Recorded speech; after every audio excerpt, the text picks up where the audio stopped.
Hey everybody, welcome back to Terminus, the Slay the Spire of extreme metal podcasts. I am the death metal guy, aka Can I Hear Your Kick Drum? No, just your kick drum. Don't touch anything else. Play it again. Is the XLR bad? Did you switch the XLRs from last time? Hold on, jiggle it in the mixer. Okay, okay, I think it's good now. Play a kick drum again.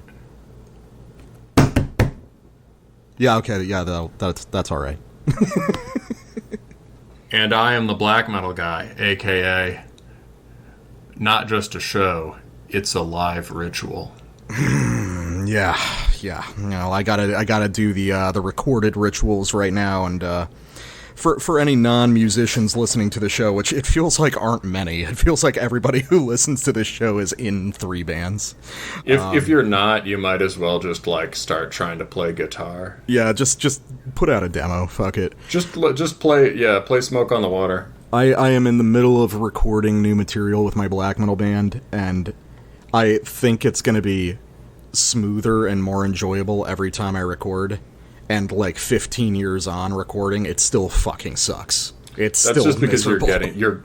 That's because you keep getting better and pushing yourself harder. No, it's not. I don't think it's even that. It's just the petty frustrations of okay, this literally worked 45 seconds ago. Why is this cable not working now? Hold on, you slightly changed the angle on the mic on your snare drum. Now everything's completely different.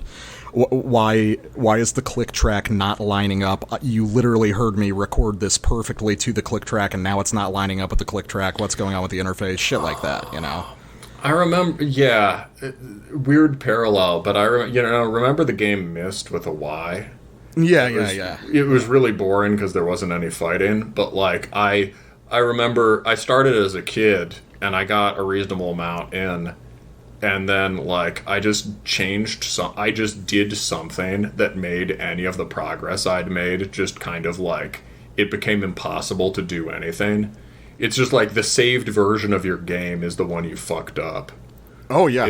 You know what with recording, it must be similar. It's wait, you changed the snare drum, now it all sounds different. And then you change the snare drum back, and it still sounds different.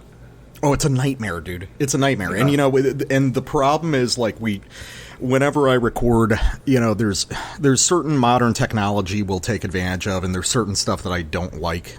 I hate doing, sample replacement on drums. I don't quantize things, shit like that, kind of modern, polished production stuff. But goddamn, do you want to do it when certain stuff becomes an interrupter? And you realize that, the benefit of it isn't necessarily in the sound, but in how much time it saves from you, not having to rely on finicky little adjustments of microphones and guitar tones and stuff like that.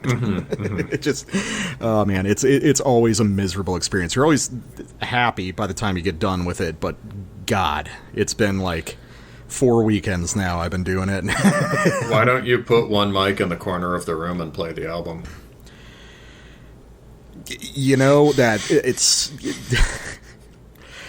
Because I'll tell you right now, I've tried to do that before, and I think it might just be my own autism, but it never sounds as cool as when other people do it.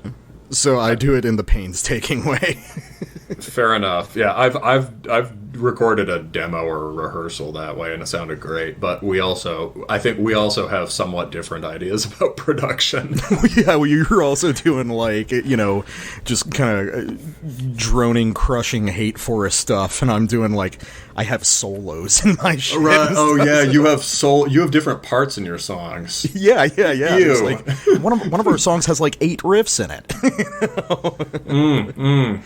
Do you ever play a chord? How many strings? It depends. I think I get up to about 4 strings sometimes. It's ooh. Oh, that's borderline. That's basically it's chord adjacent. It's chord adjacent. It's chord adjacent. We can't stand that. Sorry, only Romansenko's allowed to do that. I gotcha. Okay. So real quick before we get into our opener segment. Housekeeping, because we do have a slight adjustment.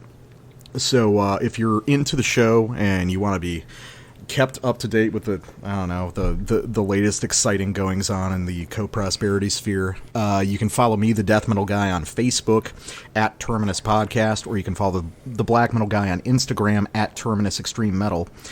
And if you're really invested, you can subscribe to us on Patreon and no longer Subscribestar, because nobody ever signed up to the Subscribestar, and we recently realized we've been paying $10 a month for the privilege the whole time.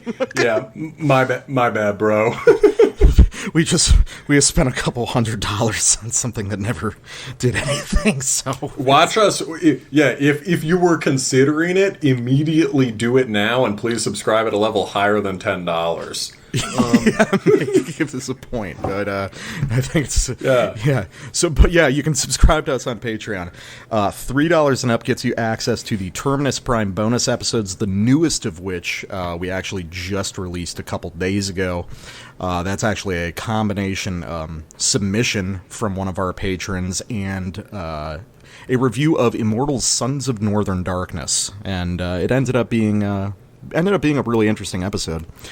That was great fun to record. I was in high spirits when we got done with that. Yeah, it was. And so against Immortal Sons of Northern Darkness, the requested record is, of all things, Cranium's Speed Metal Sentence.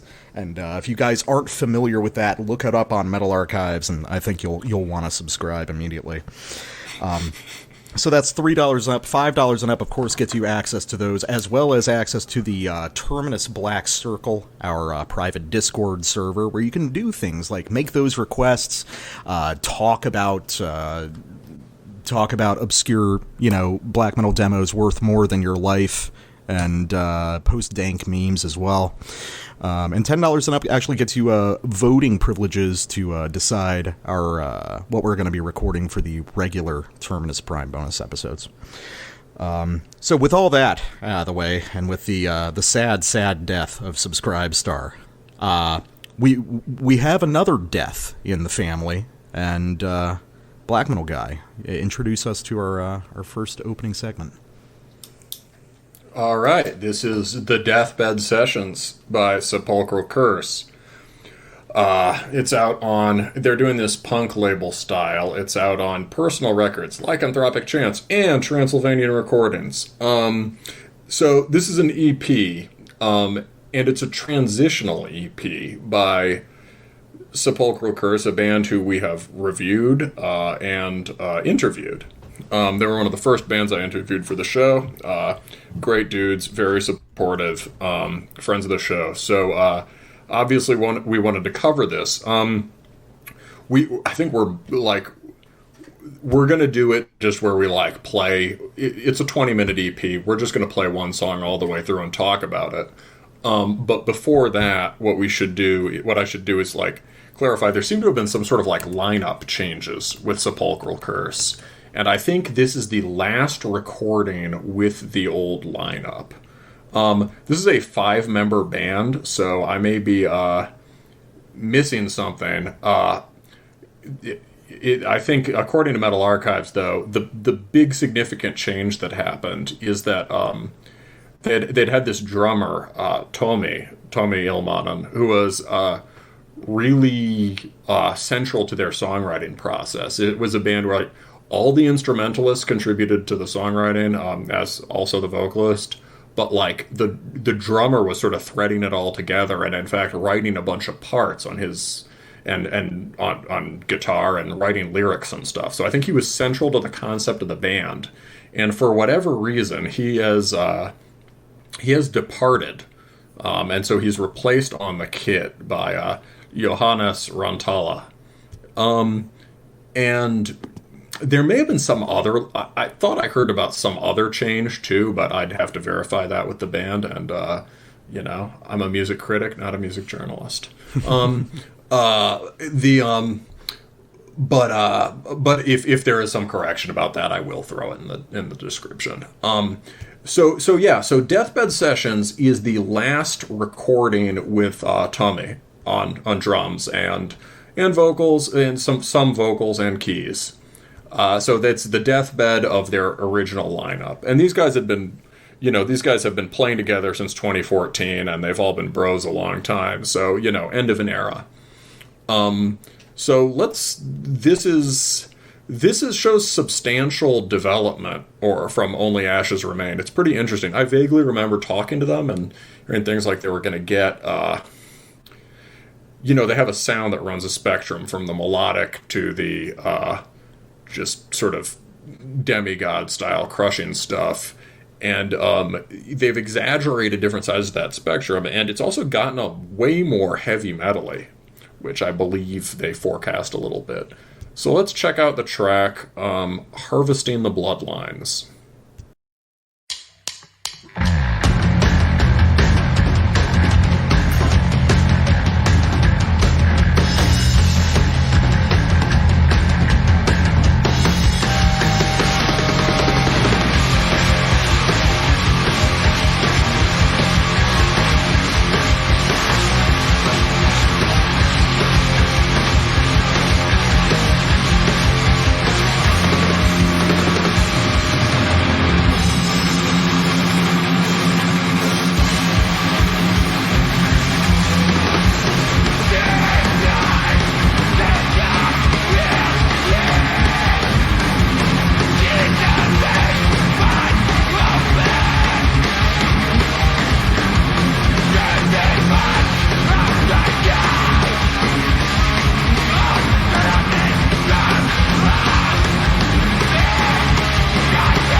that's a change of direction, certainly. Yeah. So what do you make of that? Well, it's interesting. So, like, at first blush, obviously, this is very much kind of a Melodeath song that really emphasizes the most heavy metal parts of that. But what I find interesting is the fact that they're applying those sort of riffing styles to this circuitous sort of Finndeath song structure. Like, after they return to that sort of intro tom part, instead of leading back into riff A, it kicks out into a different direction. Yeah, there's that whole midsection with some interesting kind of more Black Death kind of riffing. Yeah, there's a big touch of sort of like Swedish melodic black metal in the middle. Yeah, in that middle section. You know, it's like once you get to that solo, you're thinking, okay, is this just going to be kind of a straight up heavy metal song? But then when they spin it off into the different direction, that's what reminds you it's still Sepulchral Curse. It's still got that vertical structuring, even though the sort of meat and potatoes riffing is extremely different from the last record. Yeah, it's also got that sort of, vertical structuring is nice, because there's always a lot of different layers going on in this band, right? There's the, in the main riff is actually two riffs, right? You've got the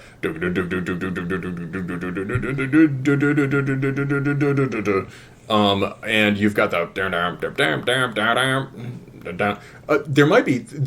there's a riff on the bass, there's a standard Melodeath riff on the rhythm guitar, and then there's another guitar, the other guitar is slashing across it with that like thing. Yeah, they're sort of like subtle articulations of fairly standard Melodeath phrases.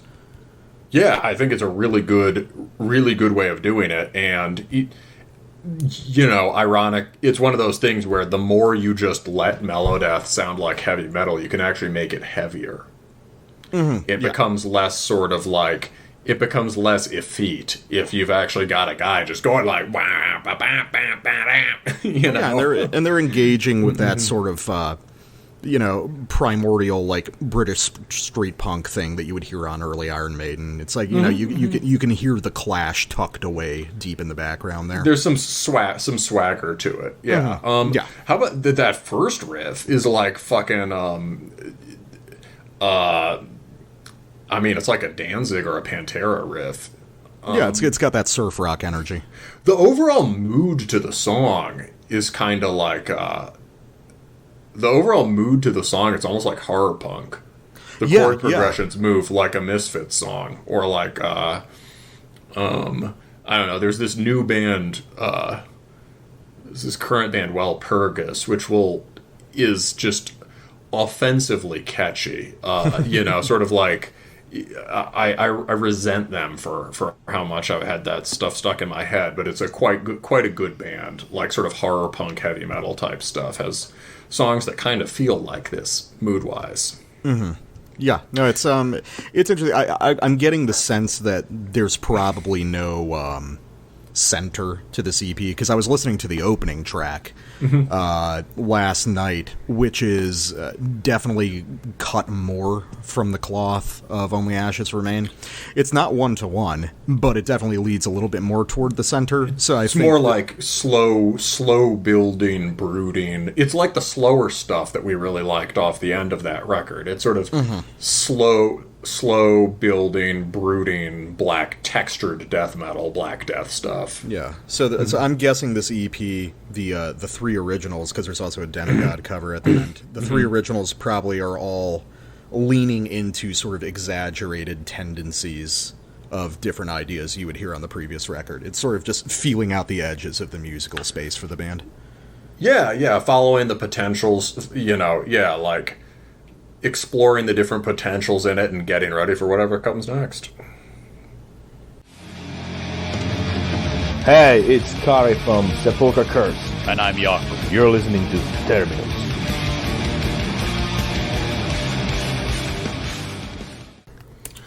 All right.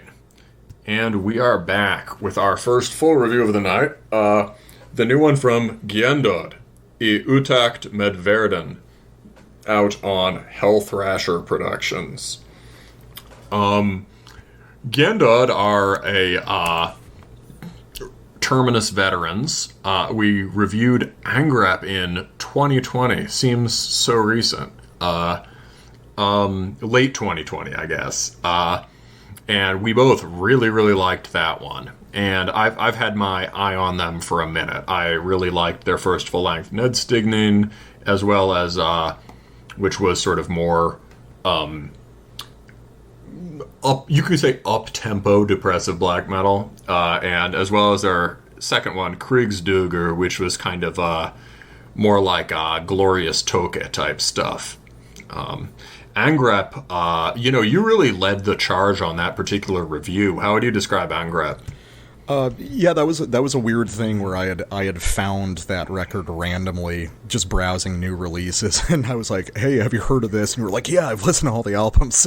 Yeah, I had no idea that was out. It just, totally missed me. Angrep is a super cool album that I still listen to, and it's challenging to describe because it's a very harsh and angular sort of second wave descended black metal record, but with a really big streaks of really rich melody and harmony that help wrap together these sort of deliberately difficult angular songs. It's really just kind of a perfect fusion of like stuff that I'm really into and stuff that you're really into in black metal. That's for sure. Yeah. Yeah, it was a perfect kind of juxtaposition of our two styles, and the cool thing was that the kind of hard contrast stuff that would happen on that record never felt disjointed. It created a very complete and very precise sort of atmosphere and aesthetic.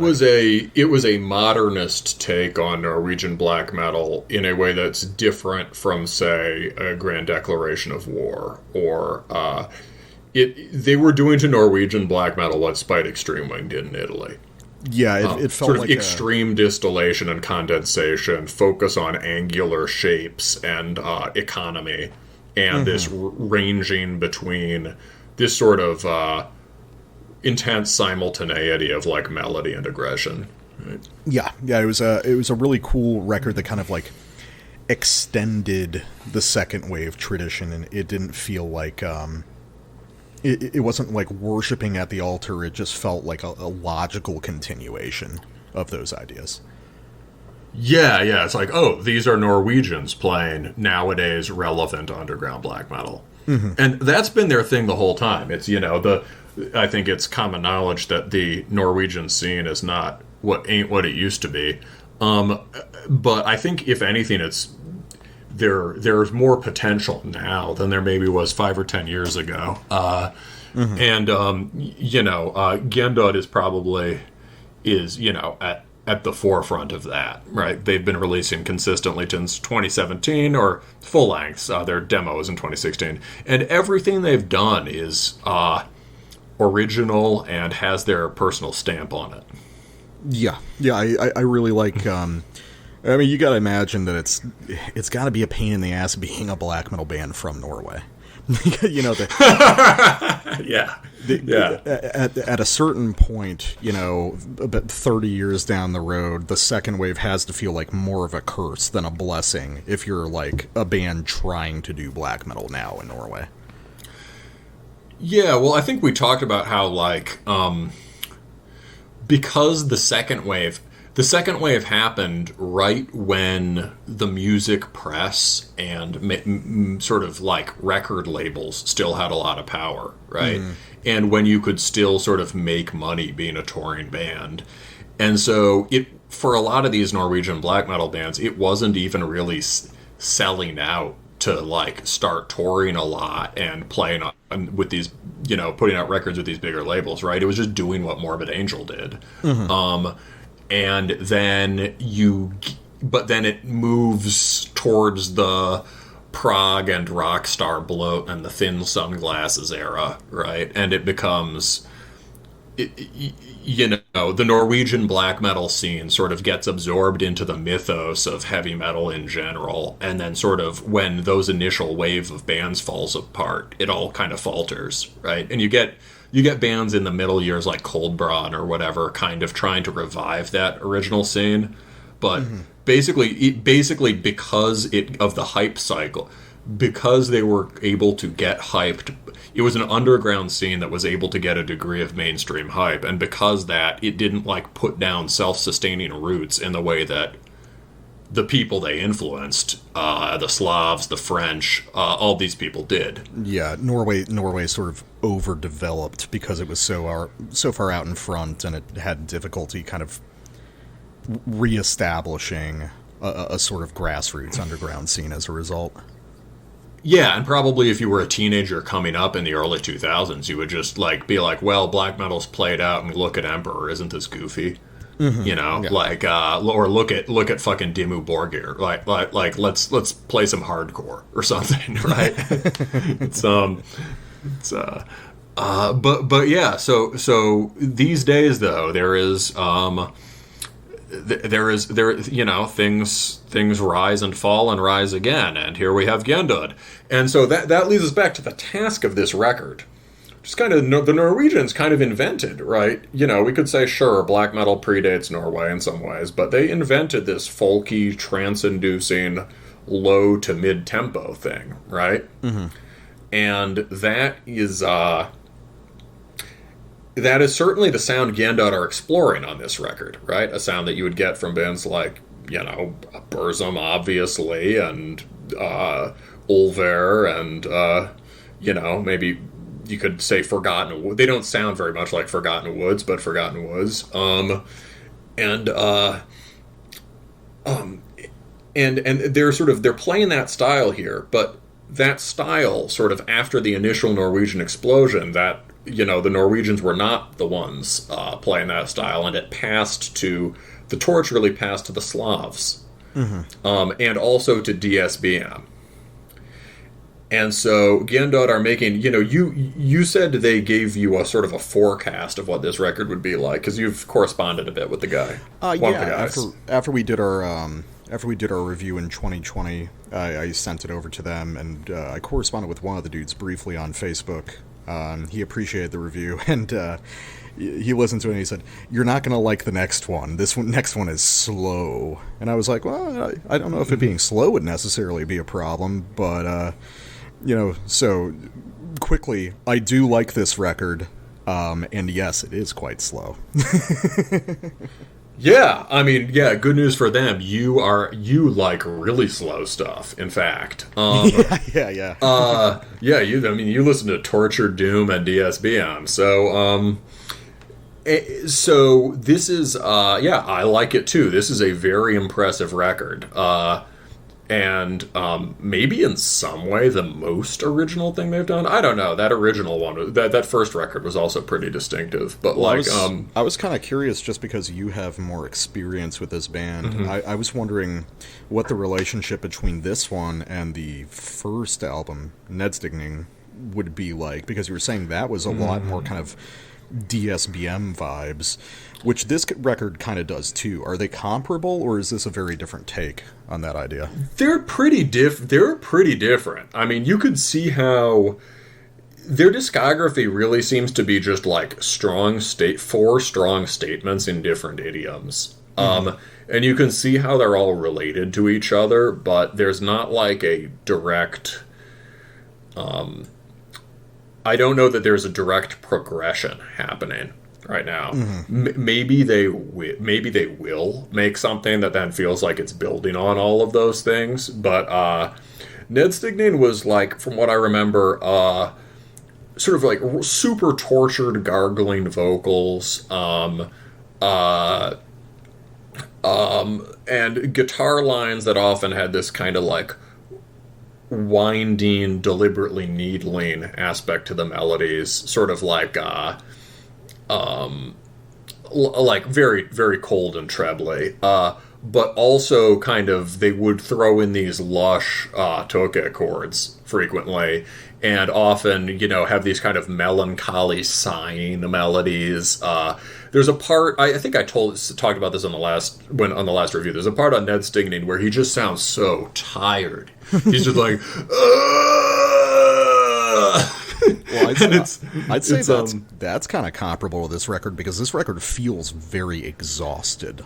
Yes, but the interesting thing is that Ned Stigning is nimble under that. It moves at a clip often. There are slow parts for sure, but it's often sort of like upper mid-tempo or even fast, and there are a few songs on it that are more like just bangers. This is lumbering. And so, yes, Ned Stigning really feels like a particularly depressive Norwegian black metal record.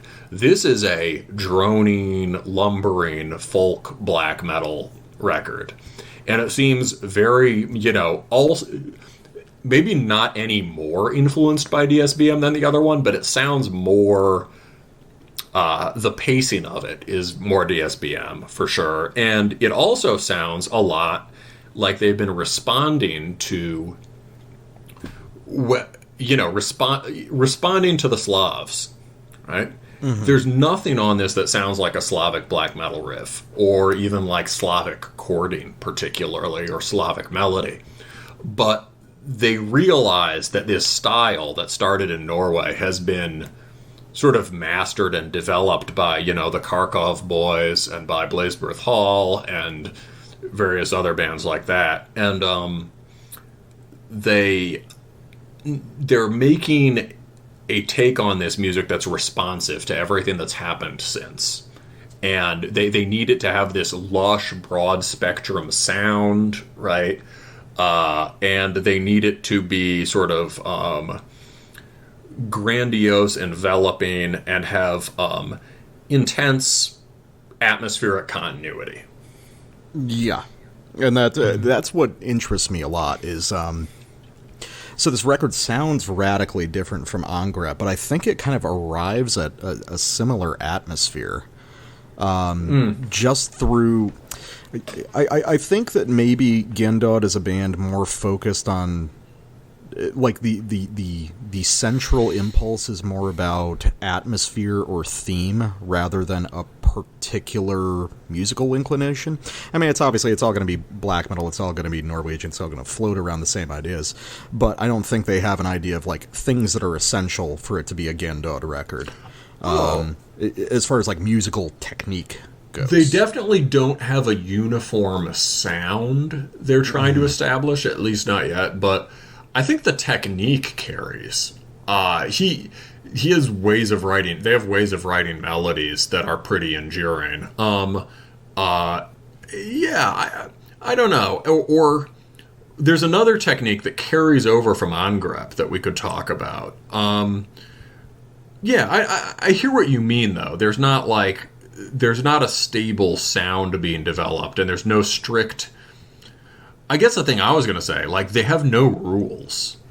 Yeah. This is a band completely unconstrained by any rules, either about how they're supposed to sound, any kind of uniform sound they're supposed to be developing, or what black metal bands are supposed to be able to do. Yeah, agreed. I guess I'm a little bit primed for this just because of Angrep, but I feel like one of the big things...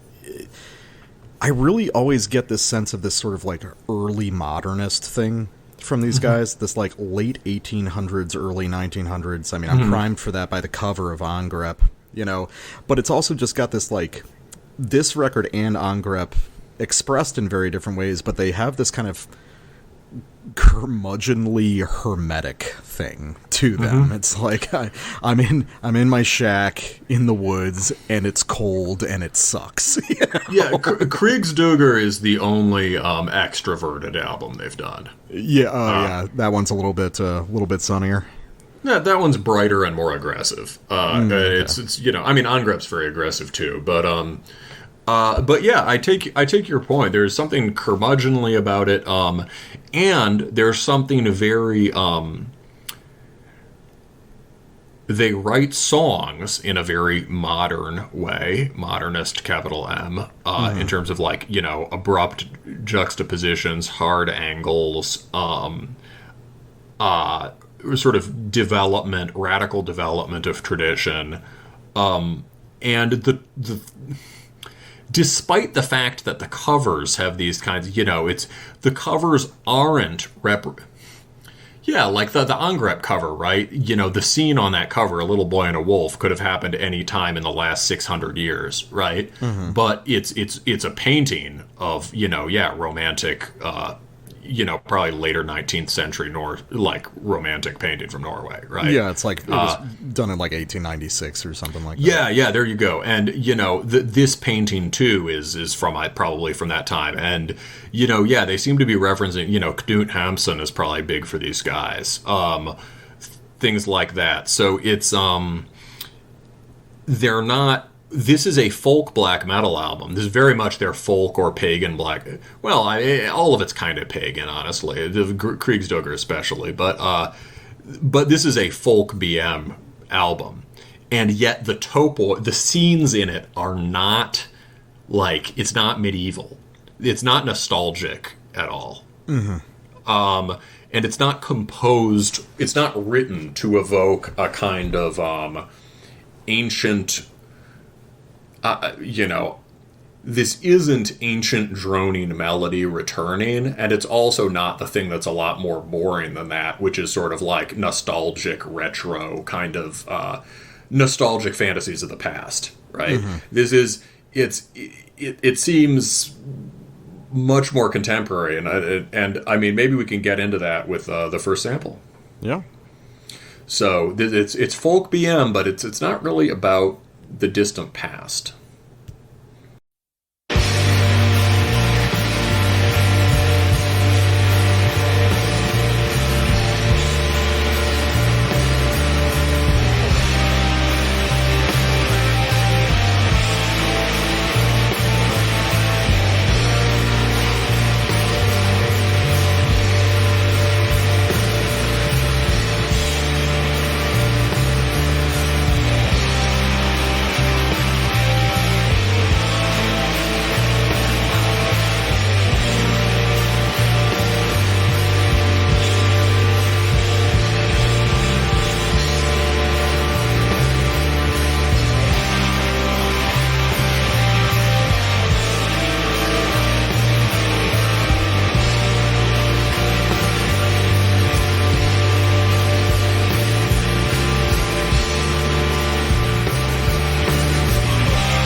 So that first change up, right? That threw me for a loop. I listened both times. I went back to play. That was like, what the fuck just happened? And I went back to play it again, and it threw me for a loop a second time.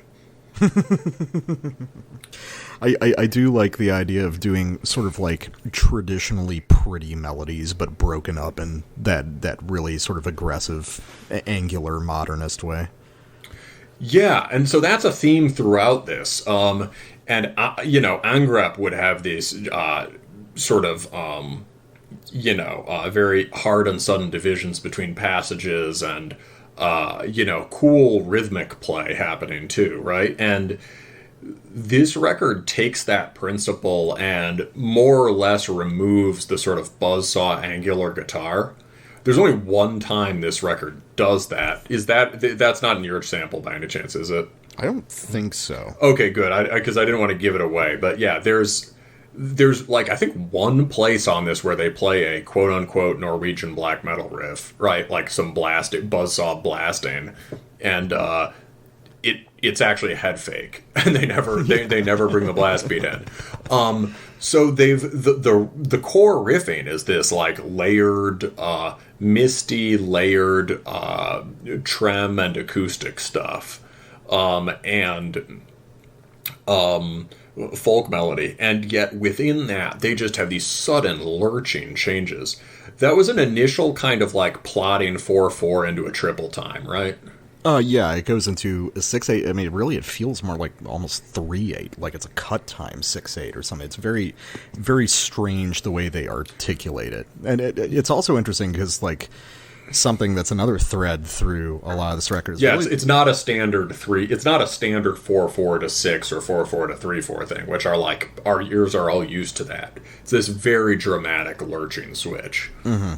Well, another thing that interests me about this record is the. For a lot of this record, the bass is the kind of primary riffing instrument. Mm-hmm.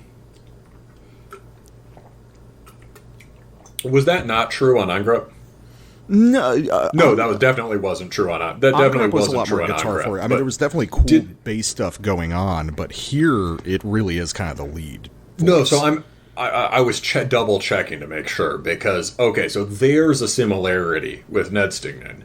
Because that was remarkable for having very prominent bass. I wouldn't say it was necessarily carrying the riffs, but it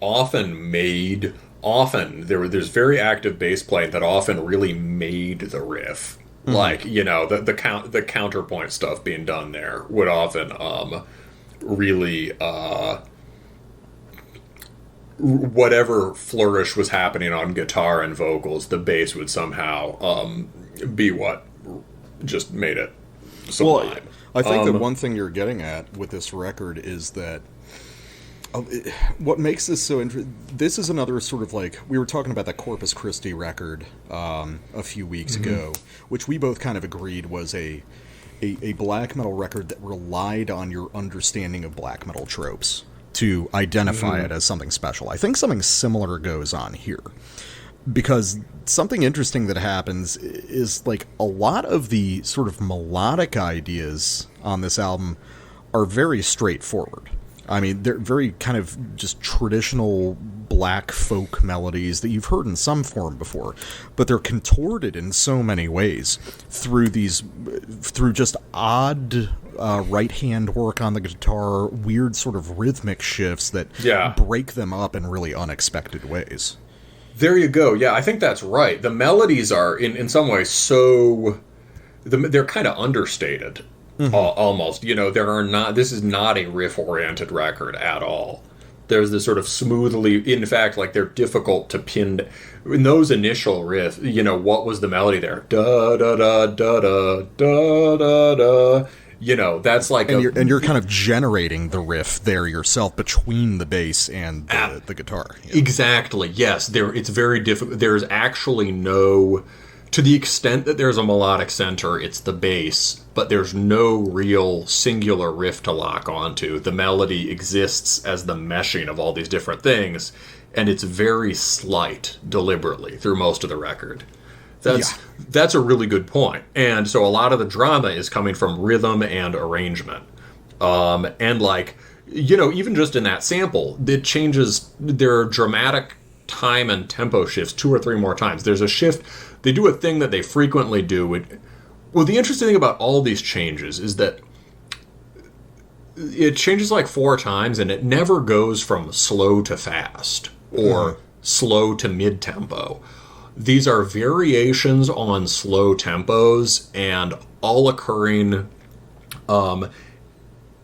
it's like a change from a 4/4 to a triple, but it's very slow. And then that triple changes to another kind of triple time rhythm, but it's still slow.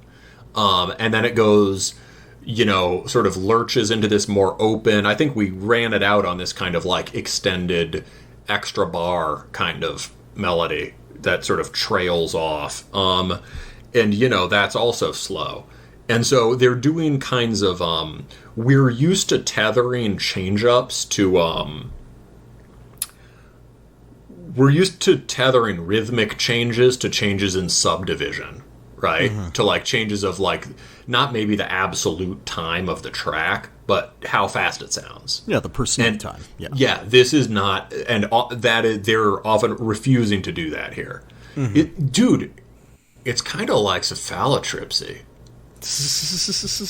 In a sense, it is. Yeah, the idea that you're revolving around the same tempo, but you're sort of subdividing it and creating the illusion of more dramatic changes than are actually happening in terms of tempo. The changes are happening within kind of uniform tempo and feel, but there's a lot of changing rhythmic stuff going on. Yeah, I think this is the rare case of a metal record, especially a black metal record, that is primarily driven by rhythm more than melody.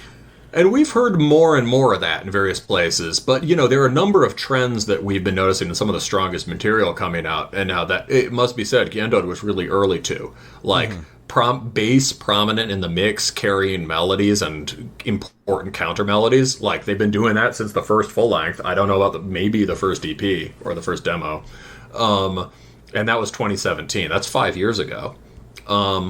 You know, this increasing interest in rhythm, that was certainly on Angrep 2 years ago. But yeah, these guys are in some way, you know, pioneers and experimenters. And so, yeah, they've, even though this sounds completely different from Angrep, they've clearly learned some lessons from it and have continued some of the same songwriting procedures here. Yeah, that's why I'm saying, like, even though this sounds radically different from Angrep, you can tell this is the same band. It's revolving around some of the same sort of, like, high-level concepts.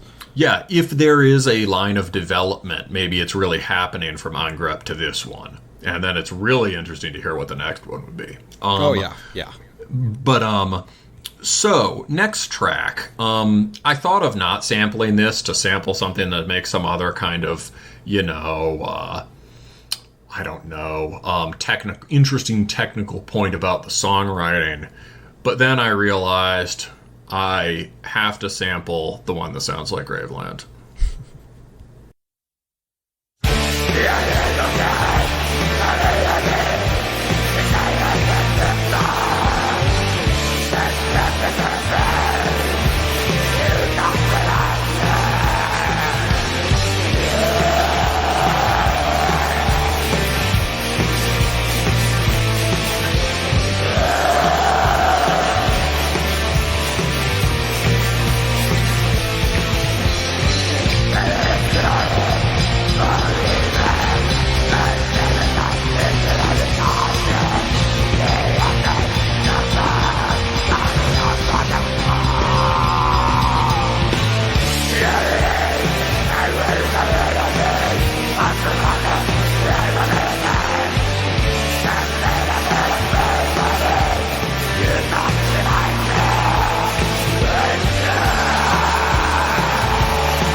So during the sample there, you were saying something about a polyrhythm. Was that underneath the melody, the sort of polyrhythmic drumming? Was that underneath the melody, like It's actually the whole time, or almost the whole time. There's that switch at the end where he moves to a different rhythm, but he's just doing a kind of, it's a simple polyrhythm. It's just a triplet feel cymbal against, you know, a simple kind of 1-2 kick snare piece, but it's definitely a polyrhythm, and it's not the kind of thing you hear in metal.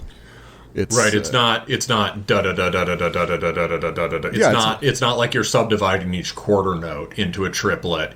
There's its own triple time layered over half of the measure. Right? Yeah, over 2 beats. It's really it's sort of like a starter jazz or swing thing. But it's really cool to hear it in this context against guitars like that.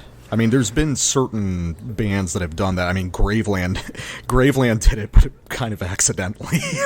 Yeah, so let's talk about that. Yeah, so they're really, the way they're doing these subdivisions is really very Gravelandy.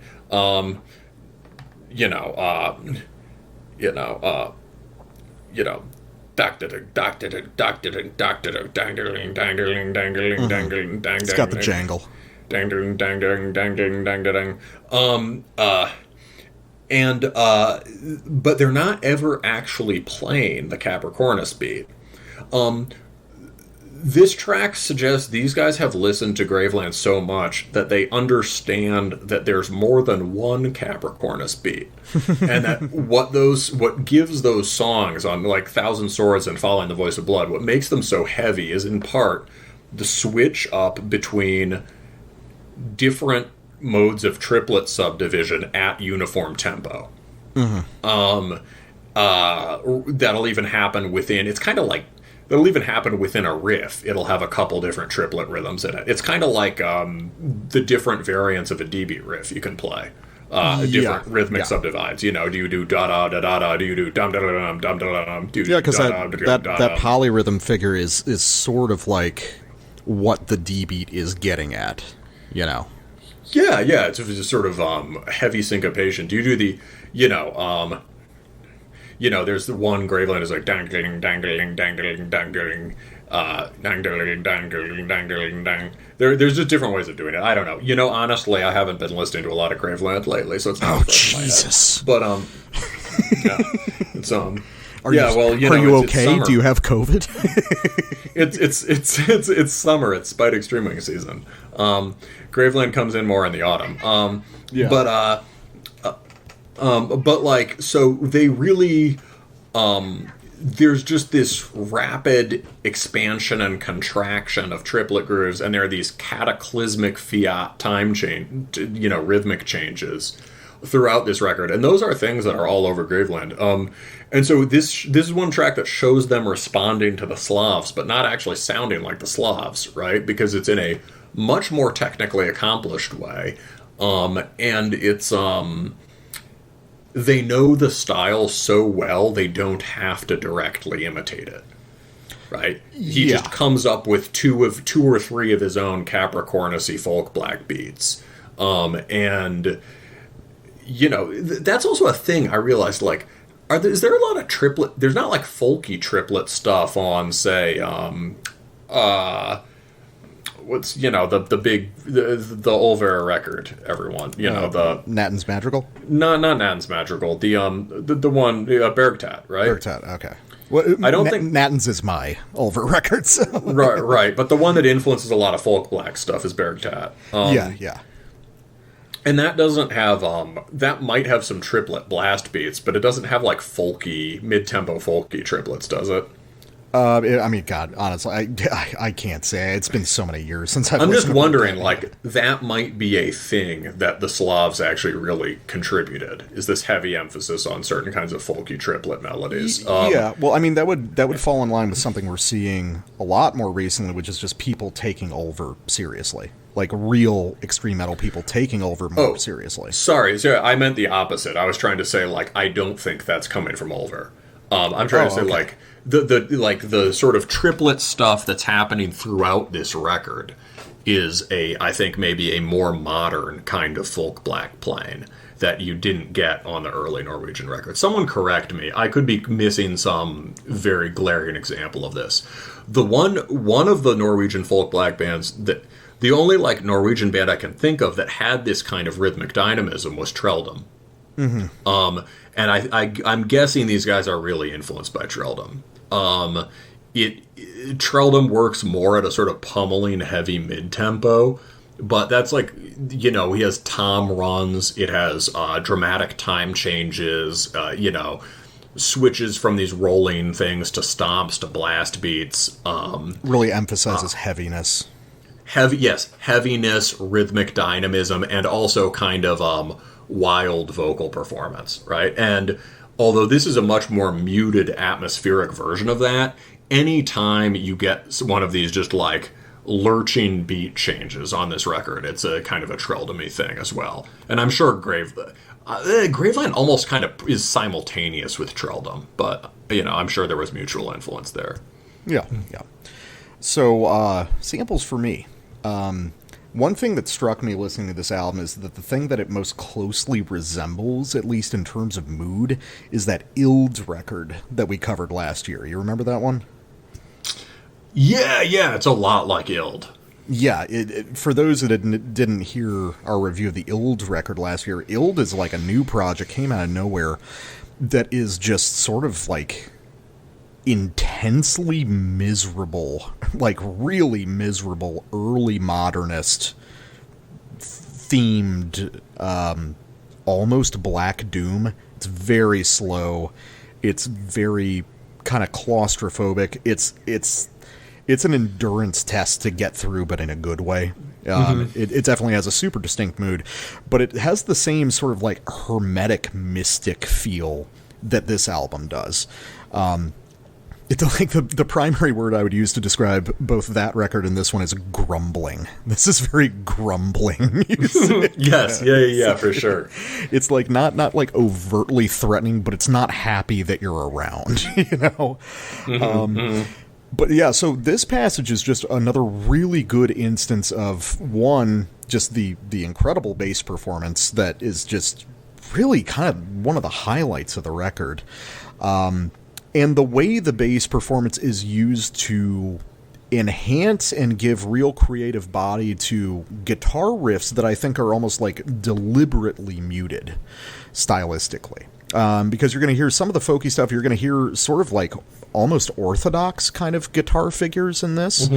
But the bass is what brings those figures alive. I mean, in a sense, it's almost like the guitars are performing the role of what synths would in a lot of other black metal bands, and the bass is performing the role of guitars. It's very, very unusual kind of configuration, but it gives it a really distinct mood. So this is off Mott Fred, and this is about halfway through. A lot of weird stuff happens here, and I really like it.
So another trend we're noticing, at least on the albums that we've been covering in black metal, the sort of coda rider phrases at the ends of riffs, because there's actually there's 3 different time signatures just in this this sample here. So Original riff is like a 5/4 arrangement, but it doesn't have like a rider bar. It's just straight 5/4. Then you've got a sequence of 2 4/4 bars with a cut time rider at the end of the phrase, and then on the third transition, it's 2 4/4 bars and a 3/4 phrase at the end of it.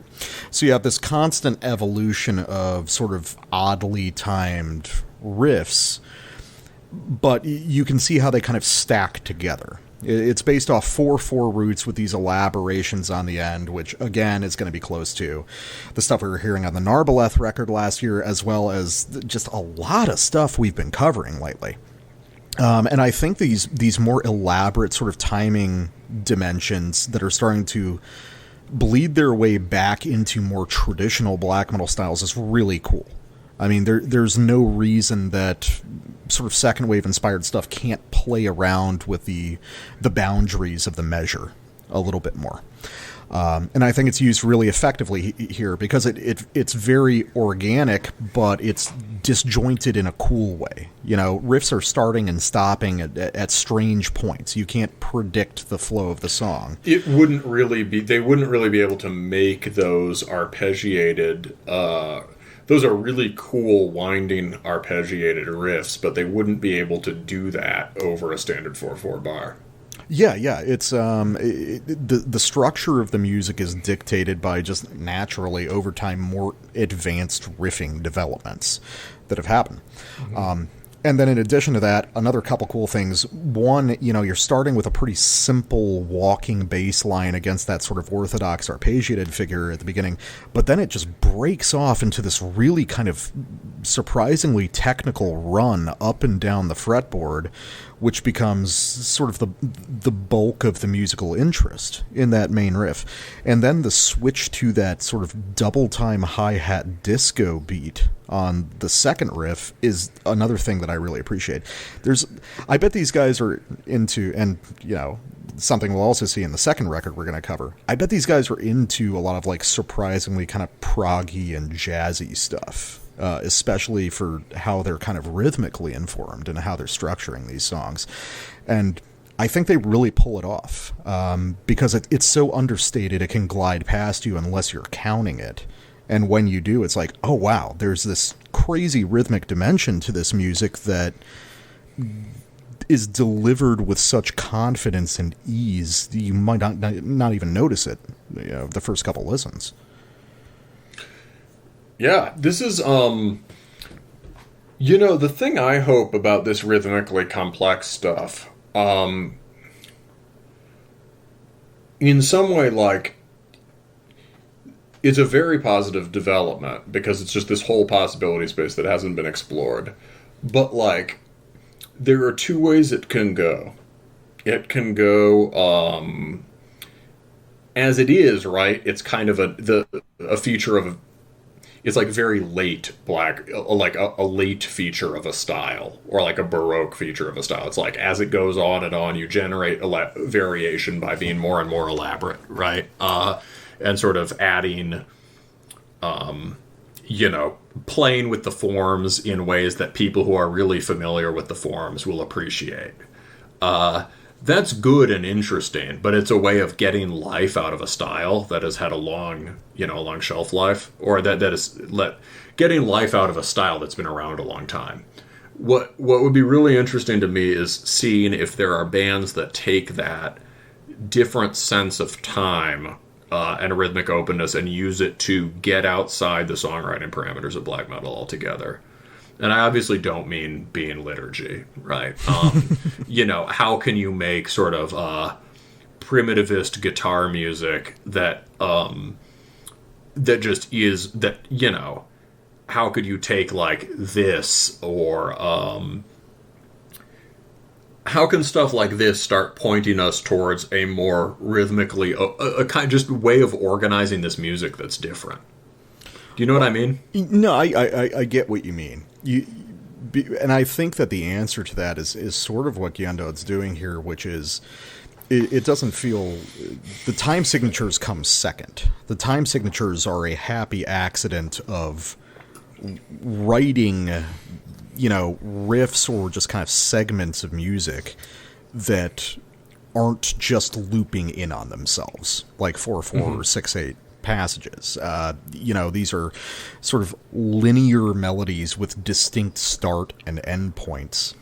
And the fact that they are arranged in these more elaborate than normal ways, it doesn't seem like, they're not starting with a time signature and writing a riff to fit that. They're writing a riff that happens to be in this time signature, And I think as long as these bands do that... And they're also not taking standard riffs and tacking things on at the end of them. No, each riff is a whole idea. Yeah, it's not. Yeah. There's not an arbitrary addition at the end. I think that's true. That it's very much like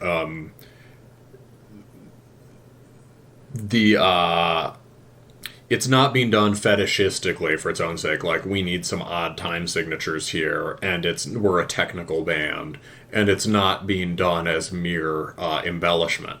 But yeah, so I mean, in some sense, right? This doesn't. The way the melodies are working is certainly very different from riffing, as traditionally conceived, or from, trem melody, or whatever. So yeah, there are some ways that maybe this actually isn't that black metal-y, even though it's working within classic Norwegian melodic parameters, and even though it's activating those kinds of atmospheres. Yeah, it's... I think that Gjendod on this record really executes the whole conceit really well. It's music first, it's content first, and just because of the way they've kind of developed the content, the structural parameters have necessarily expanded as a result. Now, all the weird stuff out of the way. Real quick, let's just go to the last track, Skudi Nada. So you slog through 40 minutes of just kind of very good but also exhausting, kind of slow, cantankerous, grumbling folkblack stuff. And you're like, oh my god, are we going to get a break? You do, kind of, with the final track on the record, which is probably the only thing that has some of the more straightforward kind of take or windier riffs from Angrep.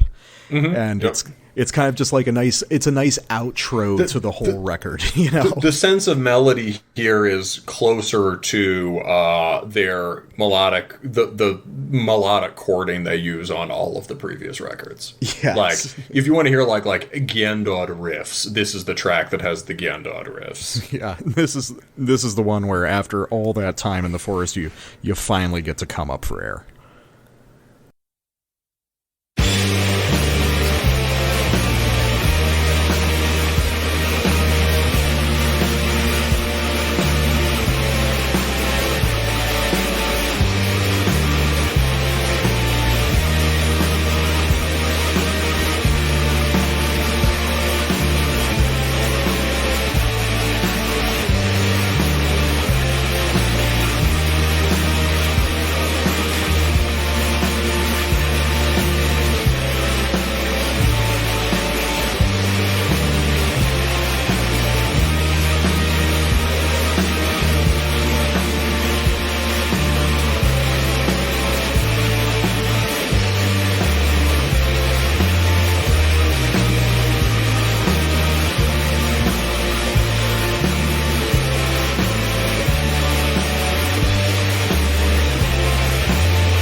Jesus Christ, after the rest of the album, that might as well be a Cradle of Filth song.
We are back after fantasizing about the post-black revival movement that will occur in 10 years for a review of a very weird and very interesting record.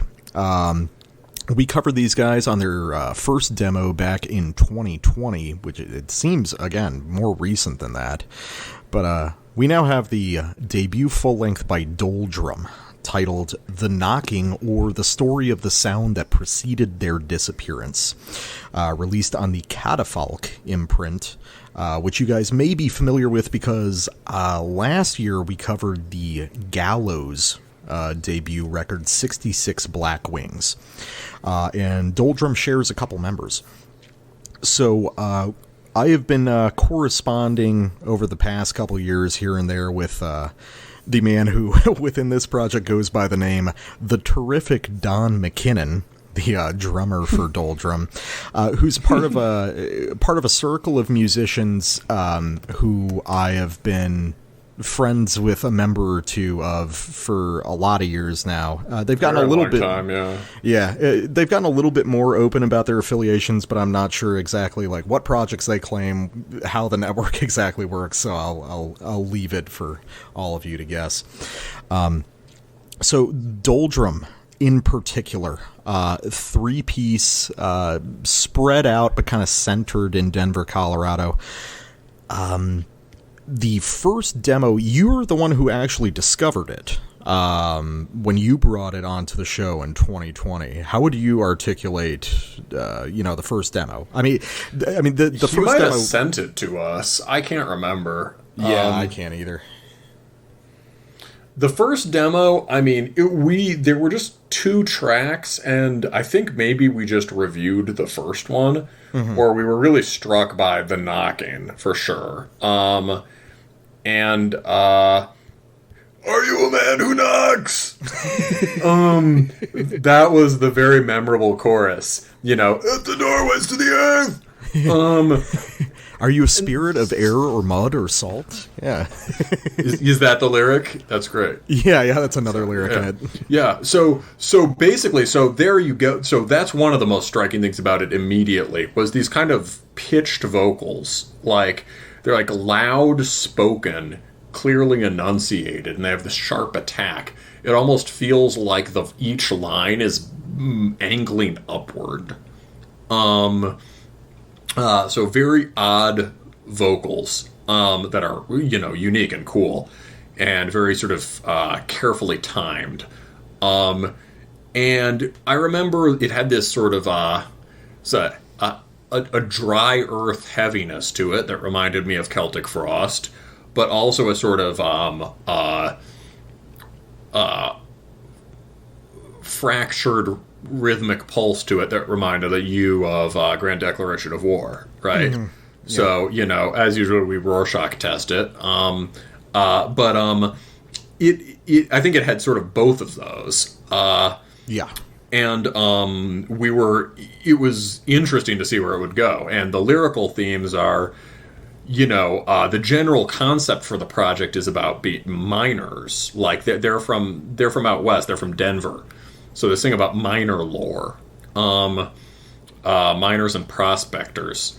But this particular album, I think, is based on a 19th or early 20th century short story. Some sort of like proto-cosmic horror thing. Or, this is just something I saw on Instagram, and I am simply relaying it as hearsay. Because I don't... wait, you know what? I'll dick around on Instagram and see if I can find anything more on it. But I believe the cover illustration is clearly from some sort of 19th century book. And it's like an old professorial-looking man stranded at the bottom of a well with like a homunculus or something. Yeah. It's at once very black metal and also totally alien at the same time, Yeah. It's with this like fucking, it's like a 19th, it's like a turn of the century version of those architects from fucking Prometheus, like a Ridley Scott movie or something. I mean, it really is, in a sense, a really cool way of articulating a distinctly American take on sort of classic black metal themes. It's like, we're out in the woods, way far from civilization, and there's spooky shit out here. So what does that mean in Colorado versus Norway? Okay, well, we got weird fucking, mine monsters instead of trolls or whatever. Yeah, and so this is certainly, the name of the band, Doldrum, certainly almost just implies boredom, right? The endless tedium of being down in the hot shaft. And at the same time, claustrophobia, paranoia, and just the heavy weight of a mountain overhead. And you can hear all of those things in this album. They're going for a difficult... This is not easy listening music, and it is not... it's meant to be somewhat uncomfortable and grueling. Yeah. It's kind of interesting because, this record seems to be getting some attention. Like, I've seen a couple guys on Facebook from my local area that have been talking about this on their feeds, who I don't, speak to regularly about music, so I didn't show it to them or anything. And a lot of people are calling this sort of like avant-garde black metal, which is... true to a degree, I suppose, but I think you land on something when you describe this as having kind of the dry heaviness of Celtic frost. Because I don't know, it's like, reflexively you want to call this a sort of kind of black metal, but is there a black metal riff on this record? Well, I'm not really sure about that. Yeah. I'm not sure really what you would call the center of the riffing on this music. I think we both have theories about some of the kind of external influences, but this seems like a melange of a lot of different ideas from the more experimental and proggier sides of extreme metal, filtered through a really distinct sort of thematic and atmospheric prism. Yeah, so it's hard to, this just, it's a pretty original sound. So maybe we should probably give them a sample. Yeah, we can. So I'll just do mine first, and so this is a very dynamic record, kind of tricky to sample, but there is also a sort of homogeneous quality to the music that we look for in extreme metal. There's a standard continuum to the music for sure. However, each track, I think this is true of every track. Every track has a unique sonic event. And not just a singular kind of sound object thing, but every one has a certain kind of standout riffing or moment, much of which recurs in some way. Yeah, it's so this is a 5-track album. They're 5 fairly lengthy songs. This comes to about 36-37 minutes. It goes by really quickly though. It moves at a really astounding clip. I had to listen to this a couple times back to back to feel like I was really picking up on it.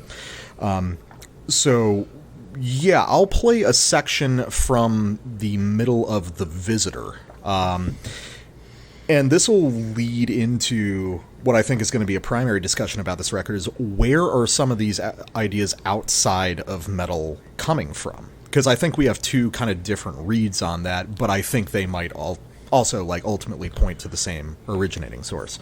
So let's listen to the devil. the devil. He lived down in the deep dark mines, down in the hot shaft. So this section I'm going to play off The Visitor, just to give a little more context, is kind of a mostly instrumental break in the middle of the song, which a lot of these tracks are kind of defined by as kind of protracted instrumental passages, but I think this will give a good idea of one of the primary general modes of the record.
So, yeah, this is very hard music to describe. I think, like, what we were talking about while the sample was playing, I think we've arrived at, like, this isn't, like, calling this a black metal record just kind of leads you in the wrong direction. It's another example of what you were complaining about at the end of the Gjendod review, when we were just talking about... Or wait, no, we were talking about this in between segments. Never mind. There's no point in referring to this because we were ranting about it to each other. But, black metal hegemony, right? If anything is good, it's described as being black metal. Yeah. If anything is arty and has chords in it, it's described as black metal. Yeah. One way that this relates to black metal, though, and this might be a thing kind of like for the so-called Don McKinnon, because this is something we also saw on the Gallows record, which is a real interest in 2000s era extreme metal. Because the Gallows record was it was very Avsky, it was very, early to mid 2000s, like more straightforward black metal. This reflects to me a lot of sort of black metal adjacent stuff that was coming out in the 2000s, like Meads of Asphodel, or are you familiar with, I'm probably butchering the pronunciation, but Ewigkeit? No. Yeah, so Ewigkeit is a solo project by a British dude. Early stuff is sort of like symphonic black metal, and it gets weirder and weirder as it continues on. On his Metal Archives photo, he is wearing a wizard hat, literally, so you should probably check it out. Oh, that's good. So stuff like that, or I think little bits of like Ackercock come through, and stuff like Diabolical Masquerade. Stuff that was like sort of household name shit back in the 2000s, but has been very forgotten nowadays.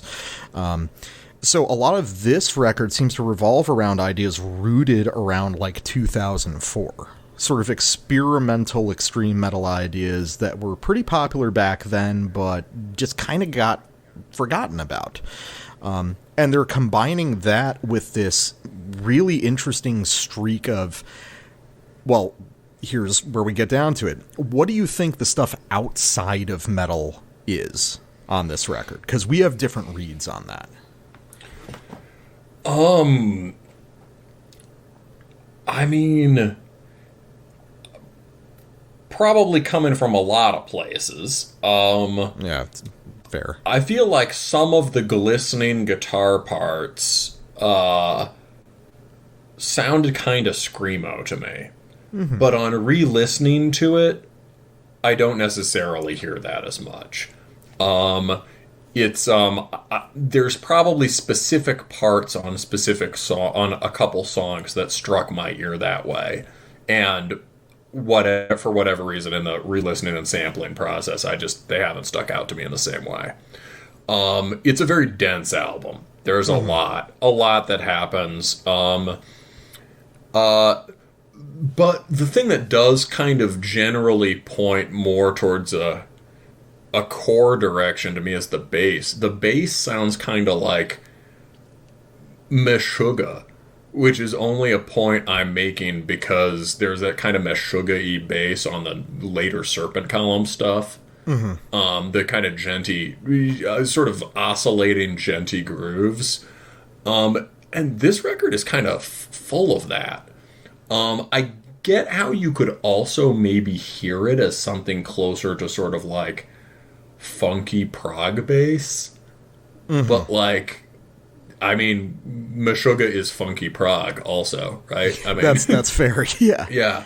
So and that is the part of the record that's honestly the hardest for me to get into. I feel like if they were using, ironically, probably if they were using that kind of format to like generate breakdowns or something, I'd probably get into it more. It's the secret agent man riffs that kill you.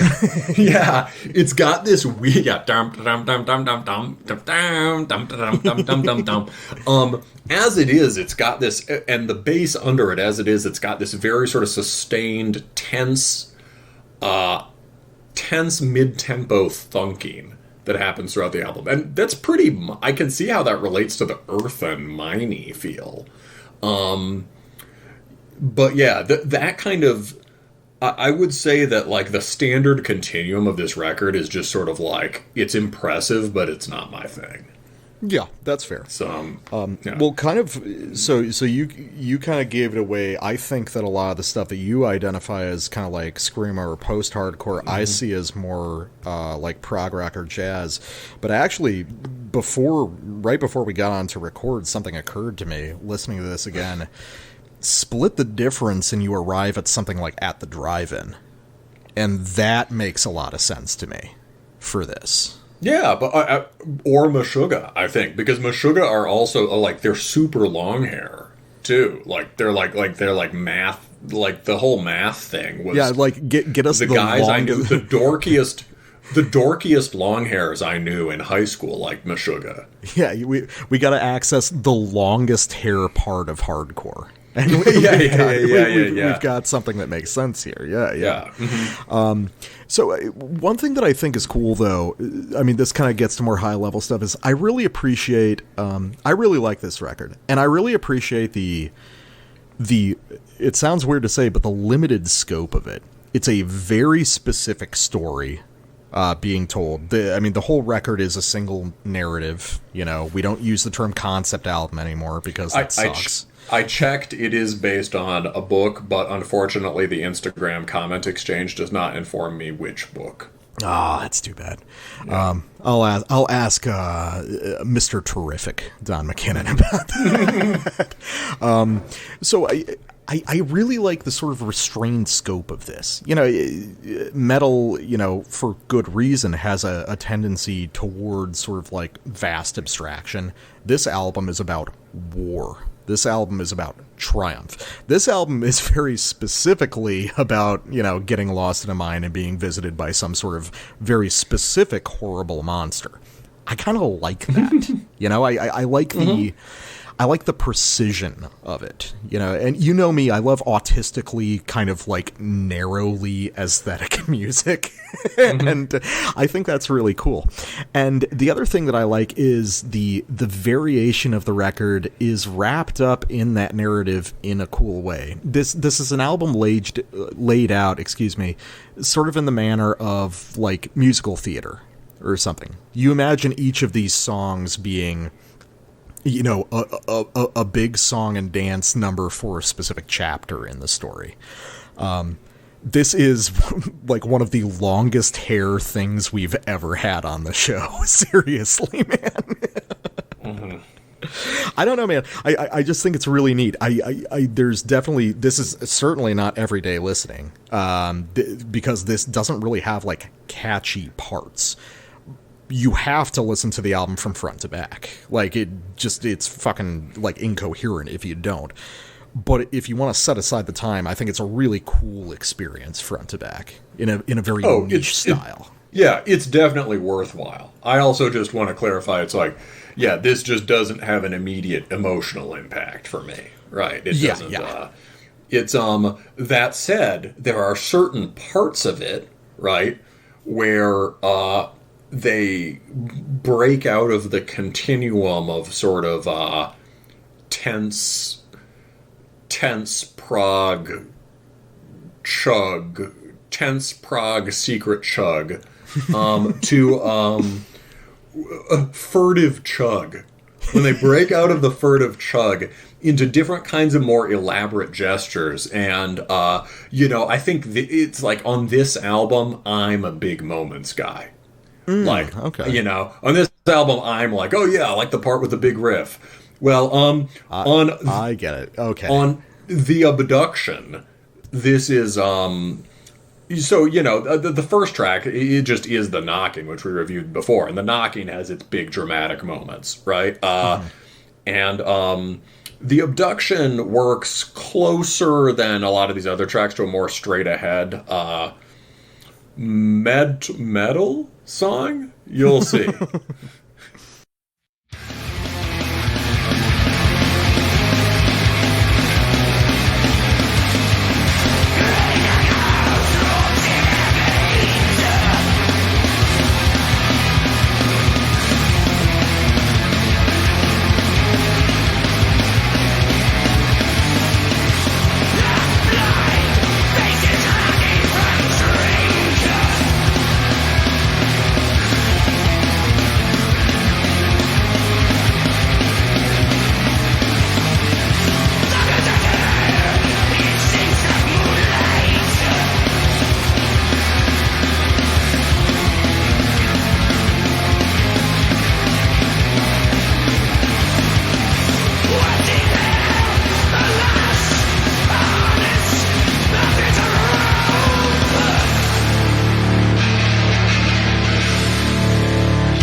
Yeah.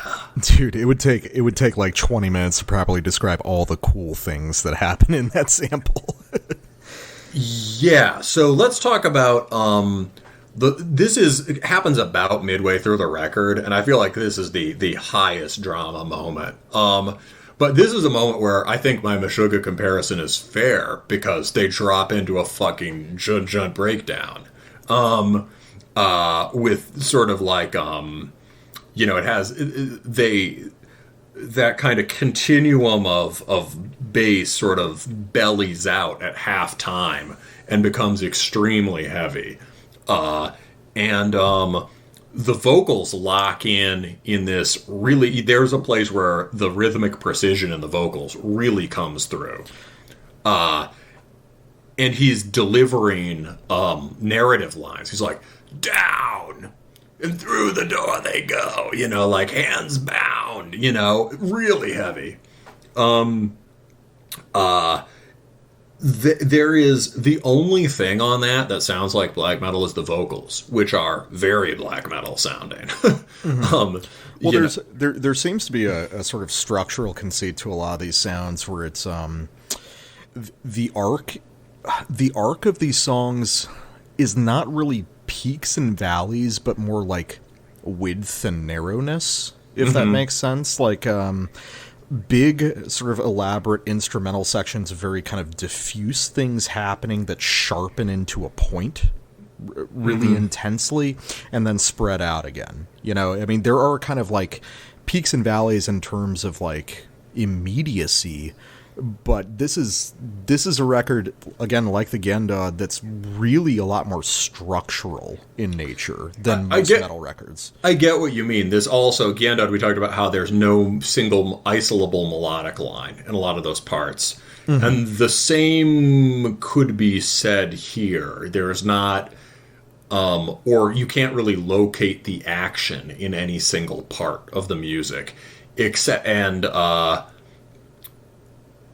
and then there are moments like this where it all really focuses on, and everything is sort of, maybe it's that in other places the parts are kind of working independently of each other. There is a real sense of sort of instrumental independence on a lot of these songs.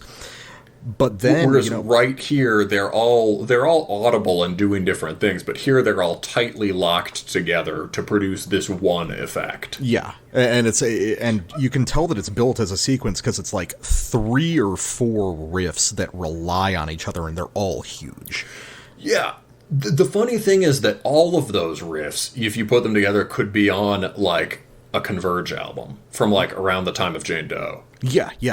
The initial like punky stuff is not like that's like the riffing of hardcore guys who had sort of heard black metal in the early 2000s, right? That's like, and it's also very close to like Cross the Breeze by Sonic Youth and shit like that. It's but then you additionally you also have that huge like blues and country inflection that's coming in also, again, which is really distinct.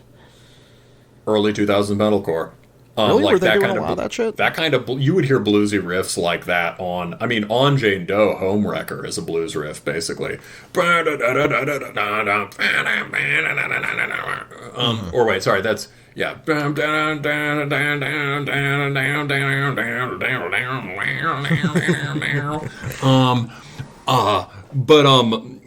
And or think if you think on the more lowbrow end of the spectrum, like who's that? The fucking we were talking about them the other day. The one from New York that nevertheless tried to was sort of sounded southern. Every Time I Die. Oh yeah. But like all of, and when I'm comparing it to this sort of thing, right? This is not to knock it or diminish it. Not pun intended. This is not to diminish it. It's rather like. The reference points that people assume are the reference points are not necessarily the most helpful. And just because this exists culturally in the sphere, and in some sense spiritually in the sphere of black metal, it's not necessarily the best way to understand the songwriting. This is that's a kill beat to breakdown to second breakdown sequence, like you'd have in a hardcore song. Yeah. Which leads to, especially with this idea of, the cultural sphere, interesting question I came up with just listening to this. Is this outlaw rock? Is this the longest hair take on the outlaw rock idea? Because we've got a lot of elements that are part of what we describe. You got the black metal, you've got the kind of post-hardcore, metalcore stuff. You've got a lot of these kind of constituent elements just presented in a radically different way. Yeah, well, I think we had some disagreements about what should count. I think in the narrow sense of the term, right, it would be this kind of, stuff that sounds like sort of like absurd and bluegrass and emo, right? And in the broader sense of, right, this is the most strict example being Maquahital or whatever, right? Yeah. Or but in the broader sense, right, where there's certain kinds of notably Americana black metal-ish stuff. I think this definitely counts. Like, that I remember you were reluctant to include that Exsanguinate record as outlaw rock, having something to do with outlaw rock. But now that you've heard this, wouldn't you agree these kind of live in the same universe? Yeah, I think for me the Exsanguinate was missing. There's a certain kind of like jangle I associate with. Oh, that one was super jangly. Yeah, but it was in terms of production, but it was also like it's based around like thrash riffing in a large part. So it's like I will, but I agree with you. If I'm going to consider Doldrum a part of it, then yeah, Exsanguinate is definitely part of it also. Exactly. Yeah, it's not in the strict sense of stompy modern outlaw ballads, but like modern Americana stuff that is a little bit tangent to black metal proper. No, that's fair. I mean, honestly, the way that I really position Doldrum after hearing the this, other thing you would put this next to would be Strixoschisis. Yes, definitely. And really, ultimately, where I place Doldrum is like after hearing this record, this is just like a really good version of like fucking lame art black metal from the U.S. It's like this. Yeah. This is like the good version of. I mean, it's like musically, it's tangent to it, but this is like what should be Imperial Triumphant, It's like this is what if you wanted to make USBM, this would be a pretty good candidate. If you want to make like arty, fucking distinctly American, distinctly proggy, sort of high-minded black metal or black metal-ish stuff, I'll take this all fucking day. Yeah, absolutely. That's a very good point. And it's obviously not influenced by or in dialogue with any of those bands. No, definitely not. And so, that could be said of both of the records tonight. The common theme is really, I almost brought this up on the Gjendod, things that should be album of the year for Fantano or for like Rate Your Music people. Yes. But they probably won't be because they're too authentic, weird, and dense. Yeah. No, they're too actually metal. Yes, yeah. They ask something of the listener instead of making a statement. They're not aesthetically black metal enough. It's like yes. Gjendod's too much of a folk record. They're actually too far beyond the thing. Yeah, exactly. Yes. It's like these are records that are actually highbrow, not just middlebrow posturing as highbrow. Yes, yeah. Exactly. Okay, so real quick, second sample off The Offering, which kind of alongside The Abduction is sort of the most straightforward banger on the record, so to speak. I really like the way this album is structured, and you see, this is one of those rare cases where it's like, I feel like I could have a couple more tracks. I feel like we could make this into like a real sprawling record, or maybe their next one would be. Oh, wait, real quick, while I remember. Yeah. Oh, wait, I think it's actually at the end of this track, but on the outlaw rock subject. There is a Maquahital riff on this record. Not like literally a Maquahital riff, but that style of like heavily strummed, almost flamenco blasting. And I think it's at the end of this track. Is it in your sample? I don't think so. I'm sampling from the beginning. Right. So I just wanted to point that out, that to reinforce that connection. There's a part on this record that literally sounds like down the line our concept of what outlaw rock would be. Yeah, definitely. So this one is like more straightforward than really either of the previous two samples. You know, it's like pretty direct. And I think here we get really back to... I'm still convinced that Grand Declaration is of primary importance to this band. You know, I'll talk to Don McKinnon and see what he thinks about that, and, you know, if that's a big reference point. But here you're going to get riffing that's like very thrash-inspired rhythmically, but with a lot of the kind of tonal qualities of like Blasphemers riffing in that era of Mayhem. And it's interesting to hear what this band sounds like when they just focus in and they do something that's a bit more mainline extreme metal.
So, yeah, that's, this is like one of the most straightforward passages on the album. I really like it, sort of like breaking up the more kind of elaborate, sprawling narrative tracks. But one of the things that I want to center on, we talked about it when you talked about it a little bit initially. We talked about it when we covered the demo. The vocal performance on this record is fucking phenomenal. And it really reinforces something that I've been saying kind of just since the show's begun, which is people are rediscovering the idea of metal vocals being theatrical and narrative and operatic in a really cool way. It's that whole Attila vibe coming back, and it's great. The vocal performance on this record is so expressive and distinct. It doesn't function in the way that metal vocals typically do. You know, it is much more, you know, it's sort of a Greek chorus. It's a narrative and communicative device that allows itself all the room in the world to move around stylistically for what benefits the song and benefits the narrative at any given time.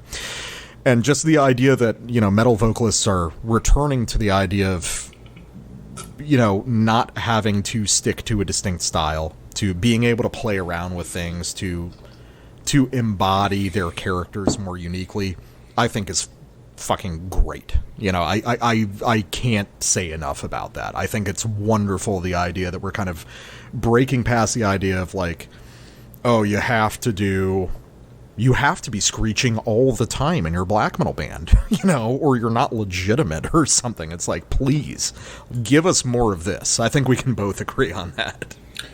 Yeah, I mean, and it's not like he can't screech if he needs to. Yeah, there's plenty of that, too. Yeah,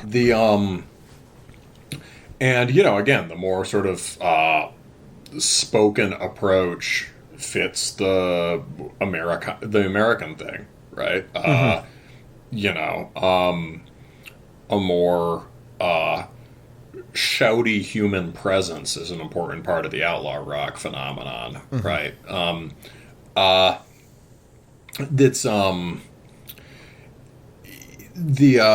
So here's a weird thing, right? You find this more direct.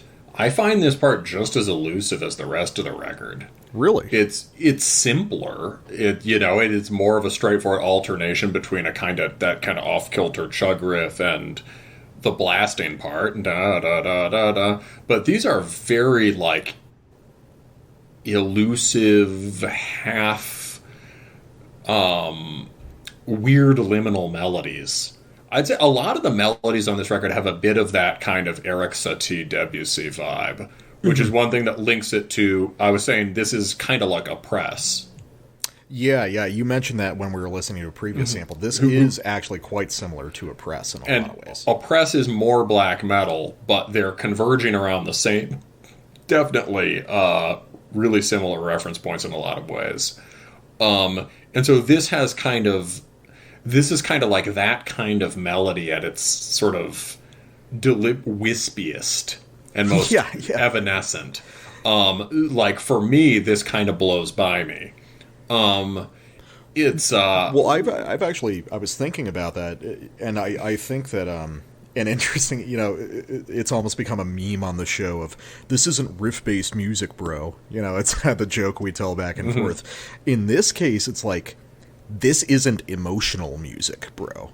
Like, I think this really, I don't think there's really much interest on the part of this record in creating an emotional connection. I think it's a sort of purely creative kind of craftsman's display of like cool ideas, because I definitely don't like feel something in particular. I'm just like, oh, these are really cool ideas, and I get into the narrative. It's kind of spooky and kind of ethereal. I get that if it's more narrative, right? The idea is not to be sort of, it's not this impulse being channeled to the listener, right? It's not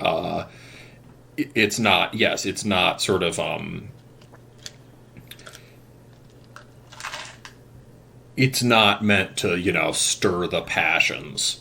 I get that. It's more, it's not communicative. It's more like an objective kind of process that you're watching, right? More like a drama. I get that. I mean, I think the best parts of it also have some sort of immediate impact. Yeah, I get that. Yeah.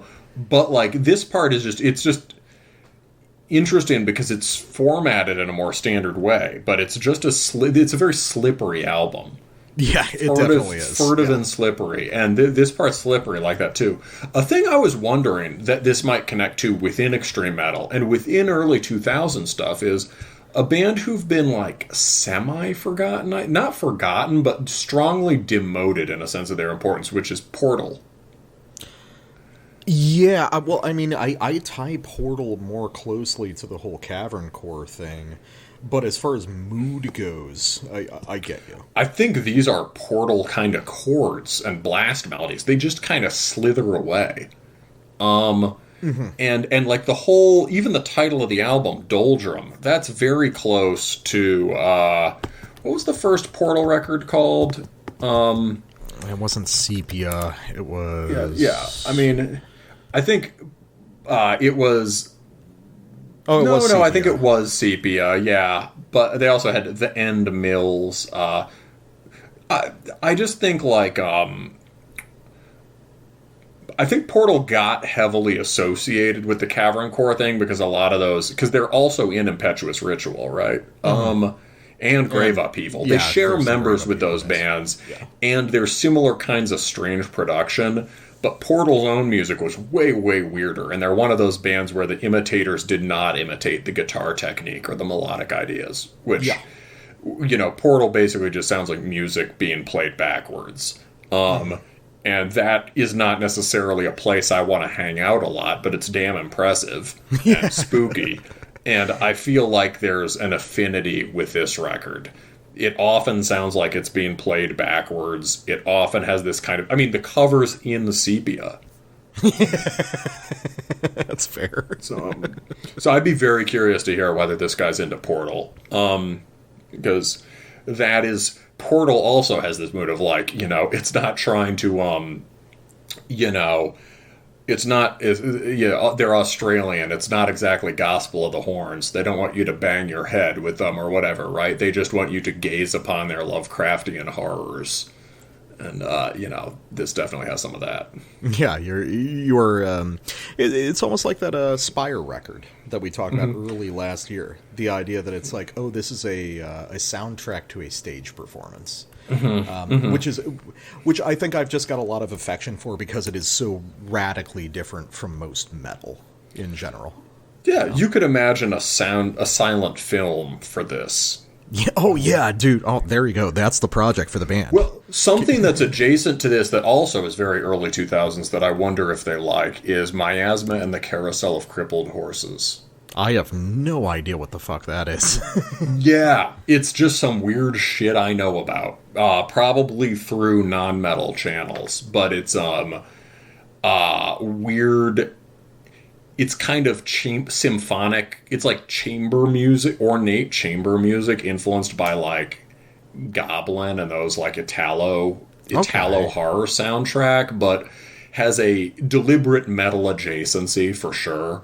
And also, do you remember way back in the day when there were things that were kind of steampunk that were cool?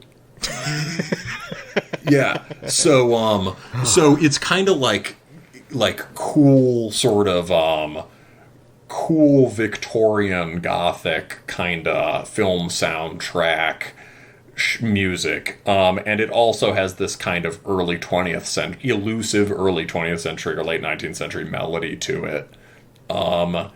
It's I don't know, that's another. This is one of those records where you just have to throw up like 50 reference points, all of which are just kind of parallel to it in weird ways. Yeah.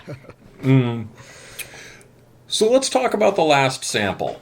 Actually, this follows well with this kind of elusive impressionist music melody kind of stuff. This is The Disappearance. It's the final track. I guess there's the elusive part. The Disappearance. And, here we're going to get some of the continuum of that kind of scrunky chugga stuff that I don't like, so that I just can't get my hooks in. But then it will go into a really into this great, really focused riff. Another one of those places where the bandwidth kind of narrows, the focus intensifies. And then we get more textured stuff that's really interesting and has these free-floating layers. And here's a place where I really like the prog influence.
So that, like, that sort of floating guitar and keyboard melody, like, ba-da-ba-wa, is really cool.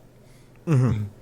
Yeah, it's interesting that the stuff that it's like we scan this record so differently, because that feels way more diffuse and slippery than my last sample. It's like we have totally opposite perspectives, at least from section to section, you know?